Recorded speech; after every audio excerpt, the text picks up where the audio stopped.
Kinsa dinhi ang muangkon nga anak sa Ginoo, taas ang kamot. Ang wa mo isa, anak sa demonyo.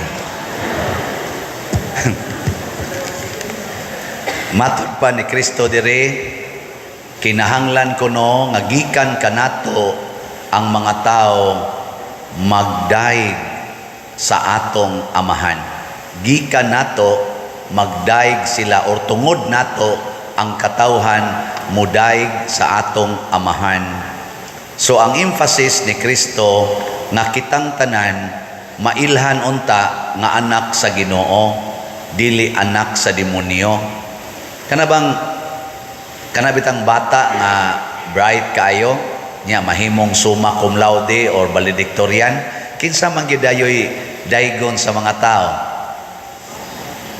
ginikanan gyud automatic ina hunaon ginikanan dayon. Hastanos ginikanan ani kan liwat ginis papa nya ang papa day bugo day kayo nya kani liwat ginis iyang mama kay purting buotana nya ang mama day ay nibiya day sa pamilya kay tuwa day laing laki. Mo gidayon na pasabot ang credit sa atong maayong binuhatan dili mohunong nato kung dili sa nagbuhat nato, sa nagatiman kanato. Pero mohunong na gani ang atong credit, ang atong dungog, ang atong maayong buhat, anhi na gani nato mahasintro kana peligro na na. Niya karon unsa may gigamit ni Kristo, asin o kahayag.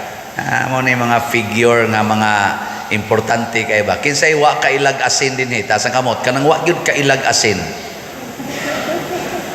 Nakaibaw mo. Unsa man ang asin? Tamis, parat. May okay kaila de mo. Nya kahayag. Kinsa dinhi ang wa kailag kahayag, taas ang kamot. Na iniisa dito usay gamay. Unsa man ang kahayag? Unsay kalainan sa kahayag ug sa kangit-ngit? Kung ngit-ngit, wa kay makita. Kung hayag, lingi ako no imong tupad, kakita ba ka? Lingi imong tupad. Niya pangutan na siya, kita ka nako. Kakita ka nako, ana. Narabay daghan kaayo nga bisag hayag na di gyud magakinit-anay. Kay ang naong sa usag ana dere gatamudhoy. Usasab. Kay nag-away di tungod sa utang. Kana ding naay nag-inutangay kakita di na. Di kanang nag-away tungod kay managsilingan, unya ang iyang silingan nga 25 years old gikabit sa iyang bana nga 50 years old na iyang bana nya siya 52 nya nangabit iyang bana og 25 years old kanang 52 mutagad na sa 25 mutagad dili bulahan kon mutagad. So mga igsoon, ang gitanaw, ang ipatanaw ni Kristo kanato mao ang kinabuhi niining asin o kahayag. Ang kinabuhi sa asin unsa man aron makahatag siyag kalami or tabang sa katilingban, kasagaran ang iya jud anak kana magyong pagtimpla, mahilis siya, mawa siya, musagol, di na nimo makita. Ang imong makita ang kanang imong giutan kadto na makita, pero mawa ang asin inigbutang nimo. Nya unsa may mahitabo inigkawa na niya, mausab ang lami sa imong giluto. So kana ding tao nga andam nga mawa ang iyang kaugalingon diha sa katilingban, kana mao nay maghatag og kalami. Sa opisina pananglitan kinsa may pirming makita, ang sekretary, ang manager, og sa bangko, ako bangko mo ko trabaho sa una, kana mga tellers. Ang di kay makita, janitor, driver. Pero hay may mas daghan og trabaho sa bangko. Ang naguna gyud or sa opisina ang janitor, kay di pa mo open ang opisina naana na sila. Nya ini-close sa opisina, naapagyapo na sila kay sila'y manglimpyo. Nakatrabaho sa kusuna og Fairmart, mo'y first na kong trabaho, head ko sa maintenance, labi na sa mga janitor. Mo-open ang Fairmart alas 10, alas 6 palas buntag, tuan nami sa sulod. Nagmap, alab, arrange na natanan, kay manood sa dang mga empleyado, kana mga mga kuan, tanan diha, mga promo ang tanan, alas 8, alas 7:30, manood na sila. Nya lisod na kay ipanglimpyo kung naana na sila. Ana. So ang pinakasayong musod mao ang janitor. Nya igabli sa store, mawa na sila. Pero limpyo kay tanahon, no? Arrange na kaayo. Pero dinis atong kuan, atong misa karon. Inighumas misa, mawa man dinhi ang mga tao, kinsa may musod. Ang atong tiglimpyo, ang atong mga parish personnel na assign sa pagpanglimpyo. Nya karon kinsa na may inyong nakita? Father Siano. Father Gonzalo, Father Salo, kita ninyo kana mga lektor sa Kristan, pero wa gid na sila mutabang og limpyo. Nitabang na si Father Siano og limpyo dire. Oh, ang gitabang ra gyud Father Siano pang diktar, panglimpyo naman. Na abot rin tarong-tarong ding now, mga igsoon. Ang mga nanglimpyo dito aros loyo kasi naong buang-buang dako mga saba na sa naron iguman na naron niya tarong-tarong ding naon. Posible ba ya? No. Posible. Ay kamo day mga buta ninyo mga naw ni amoro dinhi na nimba, pero unsa ka ditong inyong silingan, unsa kay relasyon ninyo sa inyong mga silingan, sa inyong mga kuyogs balay. Kamo dinhi nga mag-ana gyud, ana niya buutan pa kay ignaw. Nya igabot ito de kusog kay muyaw-yaw. Nganong muyaw-yaw man kay iyag yung ipamugos ang iyang gusto nga mo'y matuman. Muna kinahanglang mawa gid ta, musagol ta, musugot ta nga di makita basta lang makatabang. Ug mao sa na ang kahayag. Ani, hayag ba? Kanang hayaga mudan-ag siya dire. Pero kakita day kas iya dito kana bang iyag yung kaugalingon mawa tanawan ng suga inighayag di ba di na nimo maklaro pero inigpaw maklaro nimo mao din ni porma sa suga pero inighayag papas ng iyang kaugalingon ang makita nimo ang danag na ana kay iya mang ihatag ang iyang kahayag nganhi sa uban.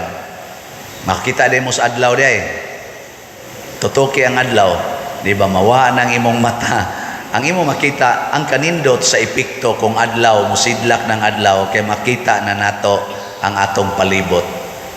Pasabot gusto tang dili mapansin basta ang atong isig katao malipay.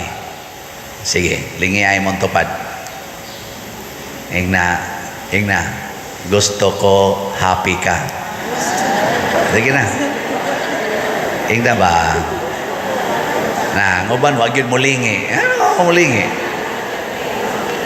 Muna, sa unang pagbasa, gipahinomduman ta, nga ngato di ang buhat, aron ta mudanag, ayaw gyud kuno panamastamasi ang mga kabos, ang mga nanginahanglan, ipanghatag ng imong kwarta, ang imong mga butang, ang imong pagkaon, ipanghatag na sa imong mga silingan, labi na gyud nanginahanglan, aron mudanag ang imong kahayag.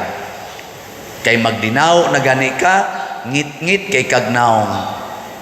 Tanawa ka na mga manggihatagon, kasagaran ginas manggihatagon, 100% malipayon ginagnaong, tanawan ng mga daw. Di ba ang naong nga na murag ngit daw. Sige na nagana. Hadlok ko ka mo dool, ila man sa nang tuyoon nga magkusmod kay aron di ka mo dool kay sige masagag dool basta mag-smile. Kusmoron gina nila. Karon taon-taon pakalitig lingi na imong tupad. Magkusmod ging naong ana kangit-ngit na. Sa ikaduhang pagbasa niingon si San Pablo, gikalimtan ako ang tanan akong nakamahuan. Officer baya ni si San Pablo sa mga Hudiyo. Kusog kay ni siya manglutos og mga Kristiyanos, knowledgeable kay ni siya, very passionate, zealous nga pagka-Israelite. Pero matod pa niya, pagduol nako ninyo, akong giwagtang ang tanan akong kaalam, usa na lay akong gihinumduman, si Kristo, labi na gyud ang iyang kamatayon sa cross. Kanay atong hinumduman, nga naman, kana bang moingon ta nga gusto kong maliwat ni Kristo? Ayaw na ng imong mga pangandoy. Ang pangandoy na ni Kristo, kana bang mamatay ka para sa imong isig katao. Ikaduhang lingi be, kani nindot-nindot na ning istorya ha. Ingna siya. Yung tubad ba pangutan na ing na andam kang magpakamatay para nako. Ganon. Ingna ka no. Sige na. Abi ako lang mangutanan ninyo be, kamo andam ba mong magpakamatay para sa simbahan? Kusga. Pamalit mo og slot. Tanawa, ang imong kwarta og ipalit nimo og slot unsay mahitabo, mawa sa imong puder. Nya ma-recognize pa dinhi, dili na kay musagol na siya sa daghan. Mo na nga ang atong dopes nahalina na taas of yesterday og 19,000. Pakpak. Ingka. Nya kinsa may naghatag ani pader? Ambot lang. Basta nangabot ra na ato atay record ana, pero isagol na diri wa tay i-announce nga mga ngan. Kay mauna na siya ang asin. Nya iniglingi nimo sa imong mga mata ingka, la, nindot na mong simbahan. No? Ana, ngadtos gawas, nindot na. Nindot ba? Kana, mauna siya. Tanaw nimo sa imong lingkuranan, nindot na, ngari nindot. Altar nindot. Kinsa may gahimo ani? Sagol tanan. Igtilaw nimo sa imong pagkaon, lami na. Hay mang asin, sagol tanan. Mo na atong slat-slat, sagulo nato ang gagmay. Nya giingnan kong San Vicente Ferrer, ihunong na ng pamaligyag dopes. Puol na na. Ang sa may ako ibaligya, napamay tukuronong kumbinto, 35 million ang cost ana. Nga napasatay bayranan diha ng atong daan, agianan, mga 1.5. Napatay tiwasunog tuko dire, dagkutanan o kanang souvenir shop, padung dire katong bagong CR, siguro mga 1.5 sana. Napatay 38 million nga panginahanglan. Ana, nga San Vicente, katong 19 million man to, nakuha na to, nagasto na to nato. Karon magbag-o tag slot para focus na ta sa kumbinto, sa dalan o sa kanadiha. Tulo na lang kabuk atong focus na nya kining tulo inadlaw-adlaw ni nga paggamit. Ang kumbinto kada adlaw na to gamiton, ang daan kada adlaw, ang kanasang dagkutanan kada adlaw sa na siya, atong souvenir shop kada adlaw, so daily use. So akong gipangutana si San Vicente kani bright mangyog ka, ikay hatag og ngan ana gabi iya kong gitagaan SBF DAG ang abbreviation, SBF DAG. Sa may meaning na San Vicente Ferrer's Daily Abundant Graces. Ano mo ramamog ng aluya? Daily Abundant Graces. Daghang kalinaw, daghang kalipay, daghang kasakit, daghang pagantos, daghang kalampusan. Basta daghan, graces manatanan. No? So kung mo palit mong slot, sugod karon naamoy SBF DAG. Nindot. Tagpila man. Ingo San Vicente, mahal ra kayo ng 1,000 ay. Himuan na lang ng 500. Na 500 na per slot. Pila man kabuk pila man kabuk ibaligya. Ang 38 atong i-times 5 ay times 2 pila naman? 76. So natay 76,000 slots gikan karon nya ako sang gitagaan og term kanantod kanusa man ni ibaligya San Vicente insya inig anniversary sa parokya kinahanglan hurot na September 5. So gikan karon hangtod September 5 lisod ba na hot doon? Dili oy. Ang ato lang ganing tigpaminaw sa atong online mass, appeal na ninyo o ato mga kamo mga online parishioners. Average gumog 1 million tigpaminaw. Na ay 10% ana nga mamalit one slot. Nya 500 naman per slot. Pila man ang 1% sa 1 million? Ha? Wala, di mo ka mo kwenta? Pila? Cancel. Di man sa di ko kamao de. Pila? 1 million? Nya 10%? 100,000. O nya, 76 ramay atong gibaligya. Pwede gani ni next week, humana ni. Di ba? O na, suway ninyo, pamalit mo karog sugod, 500. Nya, saad mo kada simana mo, palit mo usa ka slot. Di ba? Next week, wala, hurot na. Wala, ikapundo na, ato day na diyang tukuron. Mga igsuon, mauni ang mahitabo kung mahimot ang asin o kahayag. Matod pa sa atong tubag sa Salmo, sa to? Ang matarong kahayag diha sa kangit-ngit alang sa mga buutan. Kung mahimot ang matarong kahayag ta sa kangit-ngit. Ang ato karong kinabuhi gingit-ngitan tungod aning kadaw sa kalibutan. Ato ning ilisan og kamanggihatagon labi na gyud para sa mga nanginahanglan. Mudanag ang kahayag, musidlak ang kahayag, mga lipay tang tanan. Muna, unsa to atong bagong slot? SBF DAG. San Vicente Ferrer's Daily Abundant Graces. Sige, manindog ta katong gustong mo palit.